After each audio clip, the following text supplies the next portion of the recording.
instituteur pendant 20 ans à Belleville, dans une école très représentative du quartier des Hauts-de-Belleville, très partagée. Et j'ai fait le choix, avec un certain nombre de mes collègues, mais je me suis particulièrement engagé, de donner une dimension très culturelle à l'activité de ma classe, multiforme, c'est-à-dire à la fois autour du livre, autour de la rencontre avec des écrivains, autour du théâtre et autour du cinéma. Ce qui fait que chaque année, j'emmenais mes élèves à des représentations théâtrales, classiques en particulier, parce qu'ils avaient peu l'occasion de le faire, évidemment. Parce que j'ai pensé que c'était quelque chose qu'ils n'avaient pas tous l'occasion de faire. L'expérience me l'a montré d'ailleurs. J'ai fait aussi des soirées avec les parents, notamment au château de Versailles, pour une représentation de, je crois que c'était les Fourberies de Scapin, si mes souvenirs sont. Et les retours aujourd'hui, avec le recul que tu peux avoir d'élèves ou de parents, vis-à-vis de cet apport que tu as fait spontanément, en plus de l'éducation habituelle scolaire et primaire? Alors, il faut ajouter que chaque année, nous faisions dans l'école une fête qui était un spectacle. Chaque classe organisait un spectacle.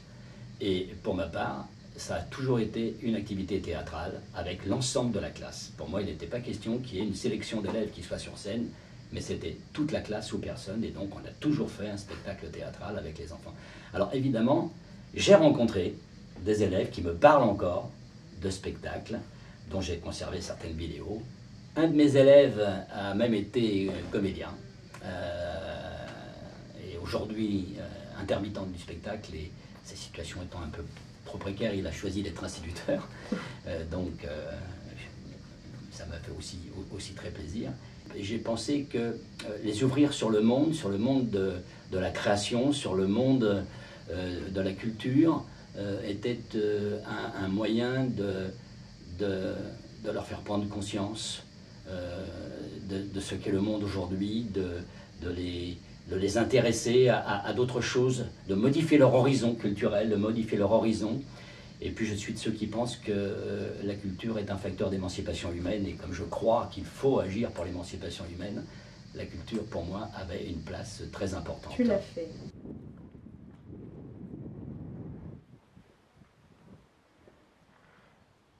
Le rapport avec le festival, qui est là un mois, c'est quoi pour toi? Alors la première fois que je suis venu au festival, c'est pas en habitant Avignon, c'est dans les années 70, 71.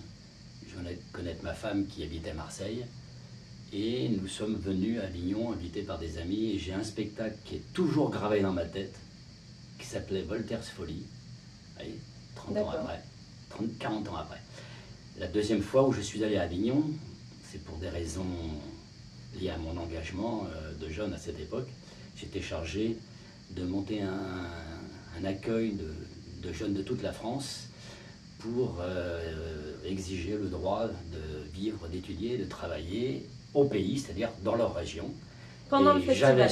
Et j'avais sollicité Benedetto, pour qu'il nous aide il apporte une contribution théâtrale, culturelle à ce spectacle. Donc je suis venu à Avignon rencontrer Benedetto, et il a préparé un spectacle en lien avec cette initiative. C'est quelque chose qui m'a quand même marqué, ce rapport avec Benedetto, ce rapport avec le théâtre, cette contribution d'un théâtre et d'un homme de culture et de la culture à une activité que moi je jugeais indispensable pour les droits des jeunes. Voilà. Donc, voilà. Et depuis, j'y suis retourné quelques fois avec mon épouse, mais très épisodiquement.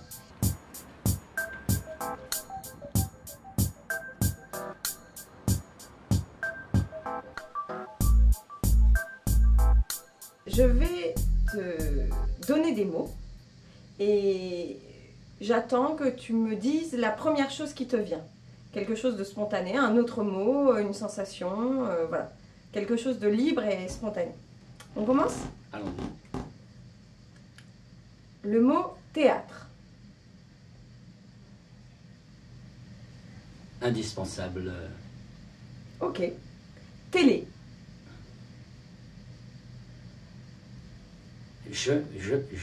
J'aime la télé. Avignon. une ville chargée d'histoire, une ville de théâtre, mais aussi une ville où il est parfois difficile d'habiter, de travailler, avec un taux de misère, de pauvreté de 30% sur la ville. 30%. Parce que peu de festivaliers peuvent mesurer, mais c'est quand même, faut le savoir. Le quotidien. La France? La France, mon pays, bien sûr, une histoire exceptionnelle, mais un avenir qu'il faut améliorer en le construisant. Jeunesse? Jeunesse.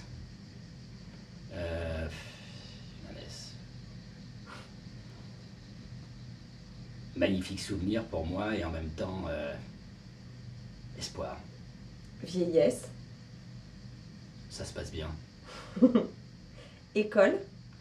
École, c'est ma vie. Merci. Pour finir, j'aimerais te confier un mot qui nous a été confié par notre invité d'hier, qui s'appelle Janowski. Et en échange, j'aimerais que tu m'en confies un.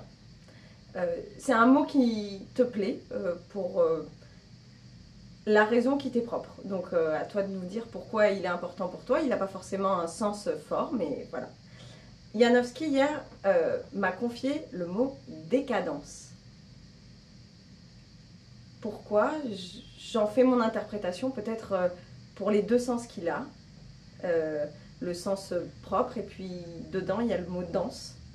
Et ça amène à une poésie du mot.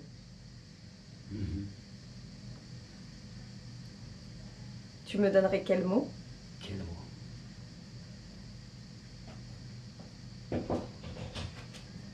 Très difficile de sélectionner. Entre espoir, engagement, justice.